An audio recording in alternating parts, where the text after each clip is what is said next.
Hello दोस्तों, अरस्तु विज्ञान के इस प्लेटफॉर्म पे आप सभी का स्वागत है। हम लोग यूजीसी इन्वायरमेंटल साइंस का लेक्चर क्योटो प्रोटोकॉल देखेंगे, जो कि यूनिट 8 का टॉपिक है।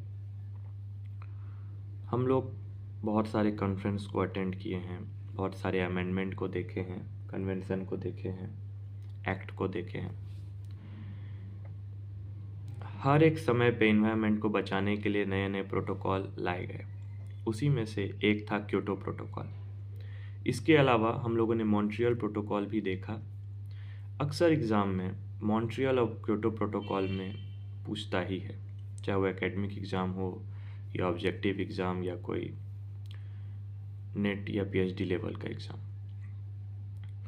तो आइए हम लोग स्टार्ट करते हैं क्योटो प्रोटोकॉल। इसका एस्टेब्लिश्ड हुआ था 1997 में। गोल क्या था? ग्रीन हाउस गैस को रिडक्ट करना, ख़त्म करना। क्यों? क्योंकि इसके कारण ग्लोबल वार्मिंग होता है, क्लाइमेट चेंज होता है। आप इस चीज़ को ध्यान में रखिए। क्योटो प्रोटोकॉल का मेन गोल था ग्रीन हाउस गैस में जो भी गैस है जिनके कारण ग्लोबल वार्मिंग होता है, क्लाइमेट चेंज होता है, उसको रिडक्ट करना। लेकिन ये फोर्स में कब लाया गया? 2005 में। क्यों? क्योंकि बहुत सारे टेम्परेचर राइज हो रहे थे। Address global temperature rises. ठीक है, अब मान लीजिए टेम्परेचर राइज हो रहा है तो ग्लोबल वार्मिंग होगा। जितने भी हमारे ग्लेशियर्स हैं वो पिघलेंगे। ठीक है, पानी का मात्रा बढ़ेगा। ठीक है, तो ये एक प्रॉब्लम वर्ल्ड में देखा गया। फोकस किया गया कार्बन डाइऑक्साइड पे, मीथेन पे, नाइट्रस ऑक्साइड पे, हाइड्रोफ्लोरोकार्बन्स पे, परफ्लोरोकार्बन्स एंड सल्फर हेक्साफ्लोराइड्स, क्योंकि यही सब जो है ग्रीन हाउस गैस परफॉर्म करते हैं। ठीक है, तो इन गैस पे फोकस किया गया। चलिए अब आते हैं ऑब्जेक्टिव्स एंड टारगेट। अब इनका ऑब्जेक्टिव्स क्या था? Legally binding emission reduction targets for developed country under annexure 1। अब मान लीजिए कोई डेवलप्ड कंट्रीज है जो ये इमिट कर रहा है गैसेस, उसको किसके अंतर्गत रखा गया? एनेक्स 1 में। अब एनेक्स 1 क्या होता है हम आगे जा समझेंगे। 5.2% reduction below 1990s level during first commitment period 2008 से 2012। 1990 के पहले जो रिडक्शन होता था तो रखा गया कि इतना रिडक्शन हम लोग को रखना है। पहला कमिटमेंट ये लोग रखे, जो कि शुरू तो हुआ था 2007 में, 2005 में। 2008 से 12 तक का इनका टारगेट था। डिफरेंस रिस्पॉन्सिबिलिटी थे उनके इकोनॉमिक डेवलप के ऊपर।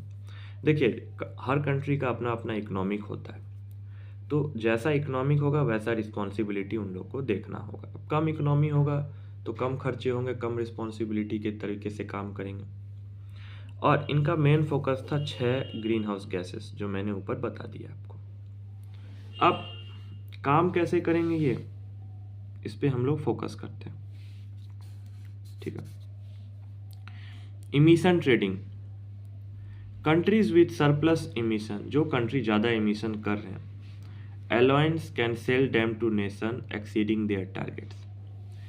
जो टारगेट से ऊपर ग्रीन हाउस गैसेस एमिट करेंगे या उनको लगता है कि ये हो जाएगा, तो क्या होगा कि एक्सीड ना करके उसको बेच दें। ठीक है, उसको ट्रेड कर दें किसी दूसरे कंट्री को। यदि उस गैस का ज़रूरत है तो आप उन्हें दे दें। Clean development mechanism. कंट्री को अलाउ किया गया to invest emission reduction project in developing nation. ठीक है, आप अपना गैस को इमिशन को रिडक्ट करें और दूसरे कंट्री पे इन्वेस्ट करें। कहाँ पे उसका यूज़ होगा। इससे क्या होगा? बैलेंस बना रहेगा, बढ़ेगा नहीं। अब एक ही कंट्री में यदि बढ़ता चला जाएगा तो वहाँ के एटमॉस्फेयर में दिक्कत होगा, तो बैलेंस बना रहेगा। और इसी तरीके से हम लोग क्लीन कर पाएंगे इस मैकेनिज्म को फॉलो करके, इसीलिए इसको क्लीन डेवलपमेंट मैकेनिज्म कहा गया। अब काम कब होगा? तो joint implementation. Enables develop country to collaborate on emission reduction project. सभी को मिलकर काम करना पड़ेगा, चाहे वो डेवलप्ड कंट्री हो या डेवलपिंग कंट्री हो। जो कंट्री पहले से डेवलप्ड है उनको भी इसमें आना पड़ेगा।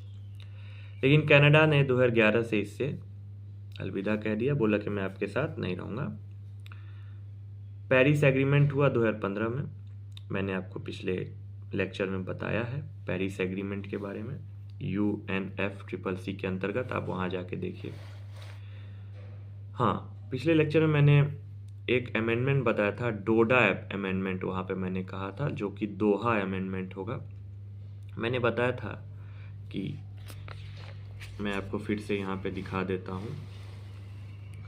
ये UNFCCC के अंतर्गत मैंने कहा था कि ये 2012 में अडेप्ट किया गया था क्योटो प्रोटोकॉल के अंतर्गत इमिशन रिडक्शन को लेके, जो अभी हम लोग देख रहे हैं। तो वहाँ पे मैंने डोडा लिखा था, लेकिन डोडा नहीं होगा, दोहा होगा।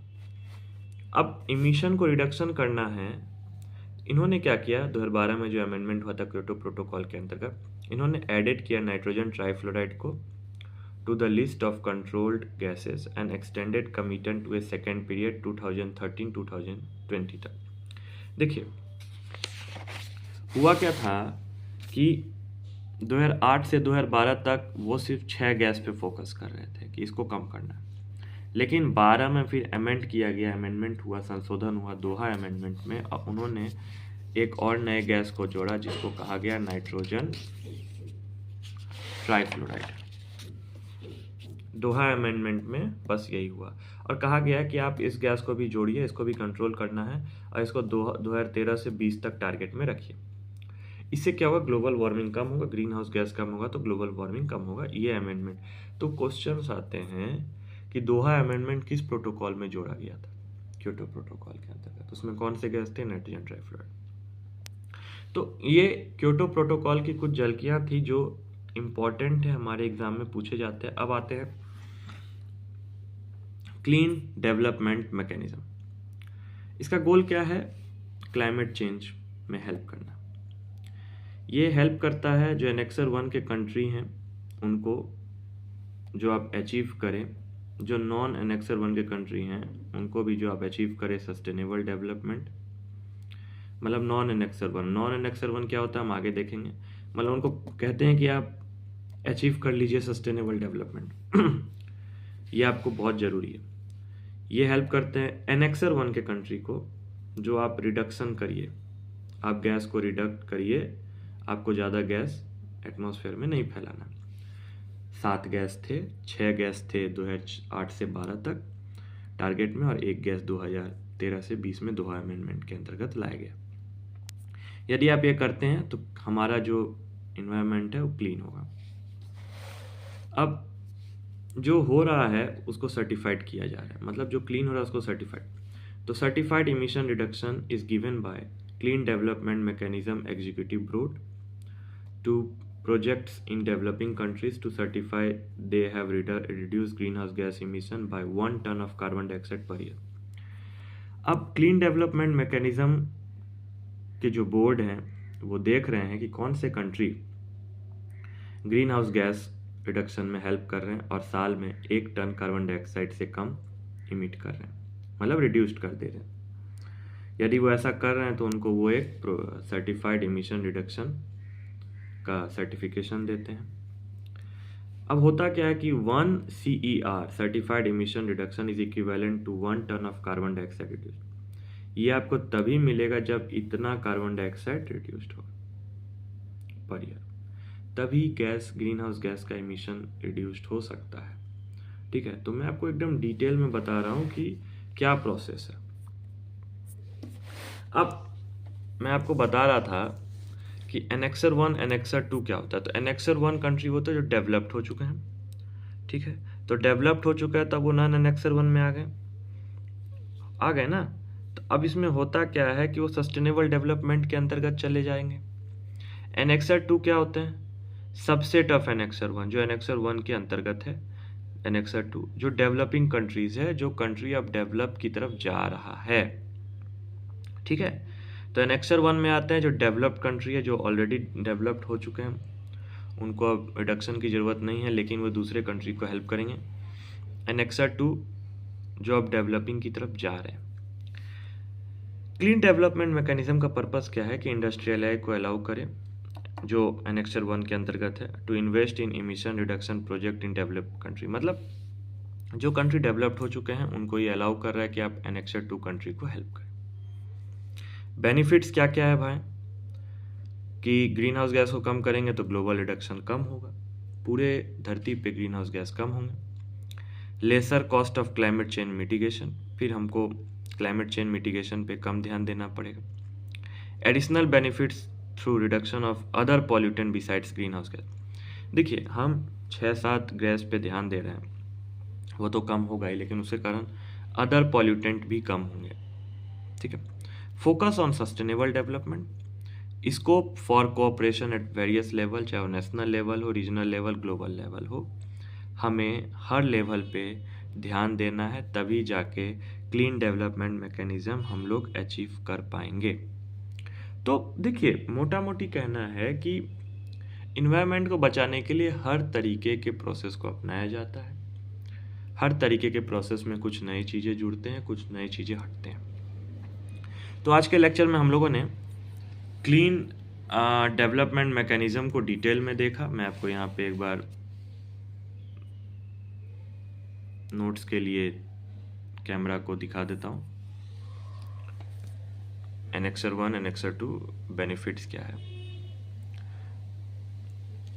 और ये जो मैं नोट्स आप लोग के बीच लेके आ रहा हूँ ये बहुत मेहनत से तैयार किया हुआ नोट्स है। ये जैसे ही चैप्टर कंप्लीट होगा मैं इसका पीडीएफ टेलीग्राम में डाल दूंगा, आप वहाँ से पूरा नोट्स का पीडीएफ आप ले सकते हैं।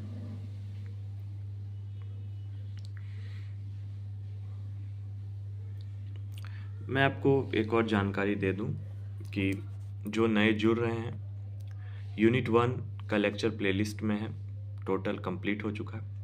यूनिट 10 में 2-3 लेक्चर बचे हुए हैं, मैं उसको जल्दी ही कंप्लीट करवाऊंगा, मैं प्रिपरेशन में हूँ। और यूनिट 8 तो दिसंबर के लिए मैं 3 यूनिट आपको कंप्लीट कर दूंगा। अब जब हम लोग 3 यूनिट कंप्लीट कर लेंगे तो मैं आशा करता हूँ कि आपको क्वेश्चंस बहुत सारे बनेंगे उस 3 यूनिट से। बाकी यूनिट्स पे आप मेहनत करें, मैं आगे फिर और भी यूनिट्स लेके आऊँगा। मैं आपको बता दूं कि मैं जो भी लेक्चर लेके आता हूं ये आपको यूजीसी नेट के लिए तो हेल्पफुल है ही, साथ ही आप किसी भी एकेडमिक लेवल पे एग्ज़ाम दे रहे हैं तो वहाँ पे ये नोट्स आपके लिए बहुत ही हेल्पफुल है। शॉर्ट नोट्स पूछते हैं, लॉन्ग नोट्स पूछते हैं, ठीक है, तो ये बहुत ही हेल्पफुल है आपके एग्ज़ाम के पॉइंट ऑफ व्यू से। तो आप मेरे वीडियो पे लाइक करें, अपने दोस्तों को शेयर करें, सब्सक्राइब करें, और मुझे कमेंट में बताएं आपको लेक्चर कैसा लगा।